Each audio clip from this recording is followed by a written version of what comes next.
Right, I'm joined by Wanderers manager Mark White after today's 2-1 victory at home at Aldershot. Mark, before the game, you weren't too optimistic going into today's game, but how pleased are you to get those 3 points today? Well, no, I mean, obviously delighted. We had to be realistic. You know, today we had 7, 8 players in the stand, and probably 5, 6, 7 of those start every single week. They're sort of first, what I call 14 players. That's the facts of the matter. We was asking players today to play that hadn't played in 6 months. And the way the game unfolded, they had to stay on. Barry Fuller, McManus, Jimmy Mewett. So, but you know what it was? It was a real rearguard Wanderers performance. I'm delighted for the fans. They deserve that. Everybody's going up the high street buzzing. Everybody's coming back next Saturday. You know, we want to be playing the style of football that we're renowned for. We saw that again today. And we was really good value for the win. Keeper pulls off a really good save at 1-0. Looks like a guaranteed second. Seeger misses the point blank chance second half.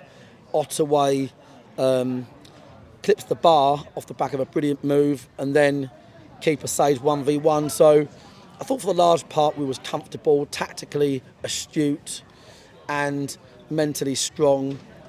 Game management was great. Ball in the corner for long periods. There was 6, 7, 8 minutes to go. And in football, all you can give is all you've got. And the boys done that. And when you play the experienced boys, what they don't lack is the desire. And I thought what was particularly impressive was that when they got the penalty, which was incredibly soft, I thought the officials will need to watch that game back today. I thought they've had a disappointing game.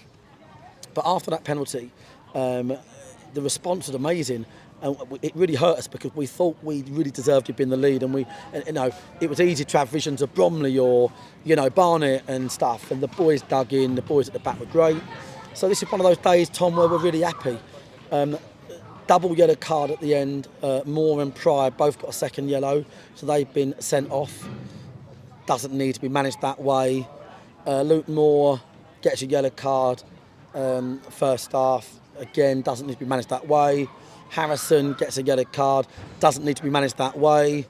You know, the best way of managing time wasting in football is what officials and good ones have done for donkey's years, which is simply say to everybody, you keep at it, lads, no problem, but I'll be doubling the added time on. You know, I don't like this. No, I didn't. And I'll say one thing on that. Yeah, and it's just. You know, we've lost a lot of players there today for these things. Is that the laws of the FA at the moment, the latest rules they've made this year are to basically keep the game moving and to make sure the ball's on the pitch more, to make it more of a spectacle. It's not a spectacle when you keep seeing players sent off every week for time wasting. It's really not. This is what you do, just in case they need any support from my advisory service. They go up and say, Moro, listen, you've done it once, you're taking the piss, right, okay? All right, that's how it is. They warn him again maybe a second time. They then start talking about adding on time, or they say to the captain, the next bloke that does it is getting booked, whatever. But that game wasn't a dirty game at all, and there's umpteen yellow cards.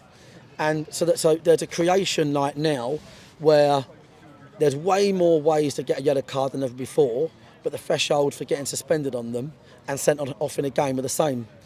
Maybe it needs to be 3 yellows to a red now, or 7 yellows before 1 game suspension. And I'm saying that because we've now got 2 people out next week for 5th yellow cards.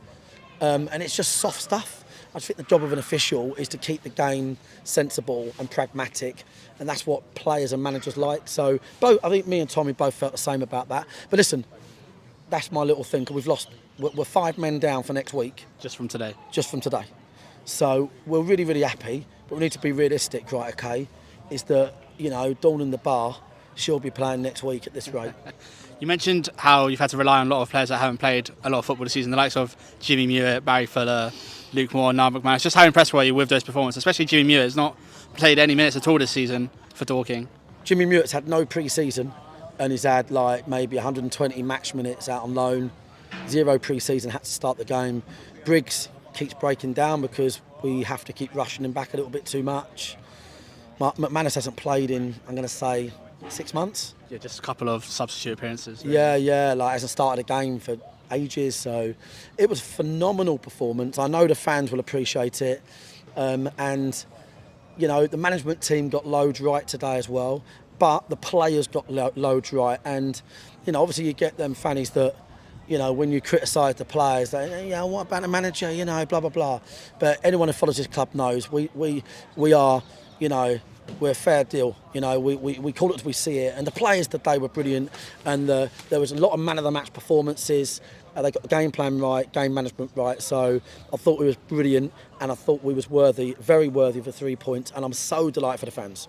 As you mentioned, the fans, I felt, especially in the second half, from both sets of fans, really pushing both teams on. It's great to see. It's 2,700 here today. Exactly what you want to see, isn't it? Yeah, it's brilliant. You know, it's brilliant. And obviously the Aldershot fans have travelled in their numbers, and I really appreciate that. You know, they won't be happy. They won't be happy, but listen, that's football. That's how it is. You've got to lick your wounds. They travel in their numbers. They put money in our bar. They put money in our club. And, you know, when we go over there, it'd be good to see us try and do the same, because that's how football works, mate. But our fans were tremendous. And, you know, we have been this year on the losing side quite a few times, from winning positions and unlucky positions. And the positions we've lost from this year have been similar to today. You know, no subs, limited players that can hold on for 90. So, of course, on the side, in the end, I just thought to myself, just let the Wanderers gods decide if this is going to be a good day for us, and it was. So that's where we are, mate. So looking to head next week, Dagenham visit Meadowbank. As you mentioned, already mentioned the long list of suspensions and injuries. Where do you go from here? Well, this is it, mate. I mean, it's going to be pretty horrific. I don't know what we're going to do. So we'll have to take a look at it, mate. It's you know, it's going to be down to sort of 11 or 12 players, so that's where we are. I think it's a much better position to be in with 3 points, because 3 points in this division is hard to come by. Beat a great Aldershot side in good form, one of the form teams, and well, for now we're going to think about that, I think. But obviously there's a lot of work to do this week. And thanks to the fans, I just want to keep saying thanks to the fans, because the fans, you know, there's a few idiots that get frustrated that don't understand where this club is at. This club probably had attendances of 20 at this time 10 years ago. We're playing in a division with teams that have been in existence for 120 years and been in this division for 25 or 50. And with Dorking Wanderers, we've got a lot of work to do off the field, and we're trying to find a way of financing at this level and on and off the field consolidating. And I know there's so many of our fans, 95%, that really get that and get behind the team. So I love delivering them wins for the fans. I fucking love it. I really buzz off the fact that they'll go up to town today and hopefully don't remember getting home. That's how it should be. Do you know what I mean? Yeah. Well, thank you, Mark. Thank you for your time. Great 3 points, and see you next week. Cheers, mate. Cheers.